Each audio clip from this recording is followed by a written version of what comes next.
नमस्कार जय जगन्नाथ मु सुमु आपण मानक स्वागत करुच्ची आज गोटे नुआ रेसिपी को लेकिन चलतु आज आम बनइबा गुजरात फेमस ढोकला ढोकला मु प्रथम बेसन नहीं बेसन को भल भाव गोटे चालुणी साहाय्य चलई दबा जमती कि किसी लम्स रही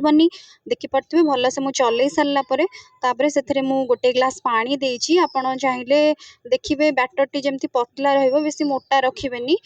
जदि पानी आवश्यक पड़े आपड़ दे पारे मोर देखो आउ टे दरकार अच्छी तो मु पानी टिके देकी से किसी लुण हलदी आउ भजिकी रखि सुजी को पकई देची पकई सारापर टिके चीनी आड कर देची तापर किसी तेल आड कर फ्रीडम तेल पकईची तापर ताको भल भाव किसी समय पर्यंत गोटे डायरेक्शन रे कंटिन्यू गोले चलवा गोलेला भल भाव गोले चलिए गोलेला मु गोटे लेंबू फाड़े दे देची से तापरे लेमन फ्लेवर गोटे इनो नहीं लेमन फ्लेवर ही यूज करेंगे अलग फ्लेवर यूज कले तार टिके बास्ना आसीबो तो लेमन फ्लेवर यूज करके भल भाव कंटिन्यूअसली सेम डायरेक्शन रे गोले चलिए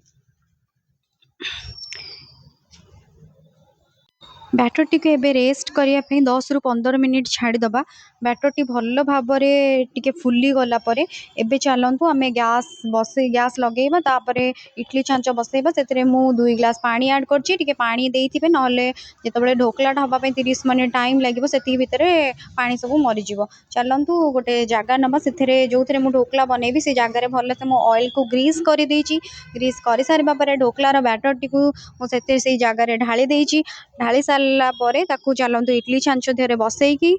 ताकू कभर करदबा 25 रु 30 मिनिट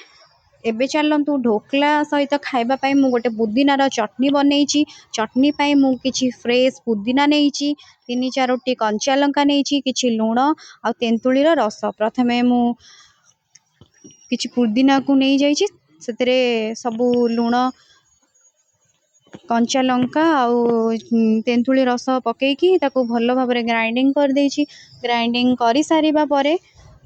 से मु गोटे दही आड करिछि दही दबा द्वारा चटनीर लुकटा भल देखा जाए आउ टेस्ट मध्य बहुत बढ़िया आसे चटनीटा पूरा गाढ़ा देखा जाए देखि पारुथिबे चटनीटा बे केते सुंदर देखा जाइछि दही दही ऐड करबा परे चटनीटार लुकटा देखि पारुथिबे केते सुंदर हल्का ग्रीन कलर देखा जाउछि बेसी भी ग्रीन देखा जाउनी भल देखा होछि एबे चलंतु ढोकला हेइलानी कि नै चेक करिबा ढोकला को चेक करिया पे आपण गोटे नाइफ साहाय्य यूज करके देखि परिबे सेटा जदी लागुथबे जानबे ढोकला हैनी मोर एठी लागु नाही आ भल से मु चेक कर साछि ढोकला मोर पूरा परफेक्ट हेइ जाइछि देखि पारथबे केते सुंदर स्पंजी ढोकला मोर बनि जाइछि चलंतु ताकू भल भाबरे काढी दबा देखि पारथबे केते सुंदर से काढी देइछि मु एबे चलंतु ताकू स्क्वायर शेप र काटी दबा आपणको मन मुताबिक आपण काटी परिबे चलंतु ढोकला पई आमे गोटे छुंक रेडी करिबा विदाउट छुंक रे ढोकलाटा टेस्ट लागेनी चलंतु सेति पई मु कड़ाई बसई देइछि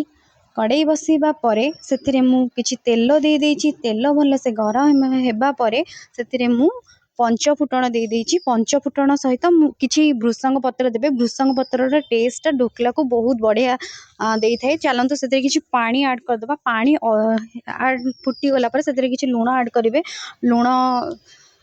ऐड कर सारा पर पानी अधा हो गला पर आपण से छुंक देदेबा से मु किछि गार्निशिंग करबा पई मु किछि कोरा नडिया नैछि किछि सेव को क्रॉस करके पकेछि और किछि धनिया पत्र पकेछि एबे चलंतु ढोकला को हमें सर्व करबा पुदीना चटनी सहित रहुछि नमस्कार जदि रेसिपीटी पसंद आसी चैनल को सब्सक्राइब कर देबे देखि परथबे केते स्पंज हेछि।